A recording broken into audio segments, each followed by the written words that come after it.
किसी गांव में अपांग नाम का एक युवक रहता था। वह बड़ा मूर्ख और निकम्मा था। उसकी माँ उसकी मूर्खता के लिए उसे हर समय डांटती रहती थी, लेकिन उसके कान पर जूं तक नहीं रेंगती थी।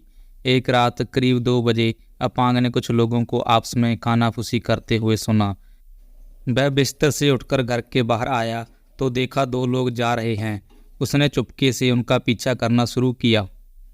मौका देखकर उसने एक आदमी का हाथ पकड़ा और पूछा, इतनी रात को कहाँ जा रहे हैं? आदमी ने घबराकर जवाब दिया, चोरी करने। क्या तुम भी साथ चलोगे? जो कुछ मिलेगा आपस में बांट लेंगे। अपांग को चोरी क्या होती है ये कुछ भी मालूम नहीं था। फिर भी उसने सोचा कि यदि इस कार्य से कुछ मिल जाए तो उसकी माँ जरूर खुश हो जाएगी, माँ और नहीं डांटेगी। यह सोचकर उसने तुरंत हामी भर दी। कुछ दूर चलने के बाद एक बड़ी इमारत दिखाई दी। किसी धनवान का घर जानकर तीनों ने चोरी करने का फैसला लिया। सबने मिलकर घर के पिछवाड़े की दीवार को तोड़ना शुरू किया। अपांग ने अपने हिस्से का काम जल्दी ही निपटाया। थोड़ी देर में दीवार में छेद हो गया।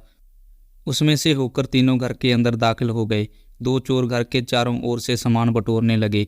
अपांग ने सोचा माँ को पीतल का बर्तन चाहिए, इसलिए वह रसोई में घुसकर पीतल के बर्तन उठाने लगा। मनचाहे बर्तन मिलने की खुशी में वह बर्तन को बजाने लगा। बर्तन टकराने से आवाज़ आने लगी। रात का सन्नाटा भंग हो गया। हालात प्रतिकूल होते देखकर 2 चोर वहां से 9-2-11 हो गए। घर के मालिक और पड़ोसियों ने अपांग को गथर दबोचा और उसकी ठीक से मरम्मत की। मार मार कर उसकी हड्डी पसली एक कर दी। इस मार के कारण अपांग कई दिनों तक बिस्तर पर पड़ा रहा।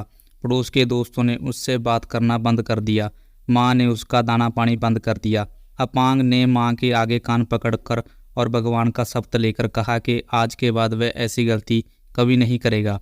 ठीक हो जाने के बाद अपांग का चंचल मन घर में नहीं लगा। वह कुछ काम की तलाश करना चाहता था। उसने एक अमावस्या की अंधेरी रात में कुछ लोगों को उसके घर के सामने से रास्ते से गुजरते देखा। वह तुरंत उठकर उनके पास गया। उसने देखा ये तो पहले वाले चोर हैं। उसने उनसे कहा, अरे दोस्त, आप लोग कहाँ जा रहे हैं? चोरों ने अपांग को टालने के लिए कहा, कहीं नहीं, यूं ही टहल रहे हैं। अपांग ने साथ चलने को कहा। दोनों ने पहले वाली घटना को याद दिलाया, किस तरह उसकी नासमझी के कारण वो मुसीबत में फंस गए थे। अपांग ने उनसे माफ़ी मांगी। वह अपनी माँ के साथ किया वादा भूल गया। वह चोरों के साथ चलने लगा। कुछ दूर चलने के बाद एक अमीर का मकान दिखाई दिया। दीवार में छेद करके तीनों चुपके से घर के अंदर घुस गए। 2 चोर घर के अंदर कीमती एवं बहुमूल्य वस्तु ढूंढने लगे। अपांग एक कमरे के अंदर गया तो देखा एक बूढ़ी औरत सो रही है। उसका मुंह खुला हुआ था। अपांग को लगा कि उसे भूख लगी है। अंधेरे में टटोलते हुए वह रसोई में गया। उसने देखा चूल्हे में एक पतीला चढ़ा हुआ है। उसके अंदर गर्म गर्म खीर थी। उसने गर्म खीर लाकर बुढ़िया के मुंह में डाल दिया। खीर इतनी गर्म थी कि बुढ़िया सहन नहीं कर पाई और तत्काल ही उसकी मृत्यु हो गई। उसका मुंह खुला का खुला रह गया। अपांग को लगा वह खुश होकर हंस रही है। उसे हंसते हुए लोग बहुत अच्छे लगते थे, इसलिए गाते हुए उसने अपने दोस्तों को ये दृश्य देखने के लिए बुलाने लगा। हमारी दादी हंस रही है, मन के पेड़ के नीचे सोती है, बांस के नीचे बैठती है, खीर भी खा लेती है, देखो देखो। ऐसा गाना गाते हुए उसने अपने दोस्तों को बुलाया। उसके साथियों ने हालात की गंभीरता को भांप लिया। मालिक के जगने से पहले वो वहाँ से दुम दबाकर भाग गए। मालिक और आस पड़ोस के लोगों ने अपांग को दबोच लिया।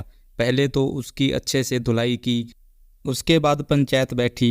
पंचायत ने उसे उम्र कैद की सज़ा सुनाई। इस तरह दोस्तों अपांग अपनी ही मूर्खता से अपनी जान गंवा बैठा।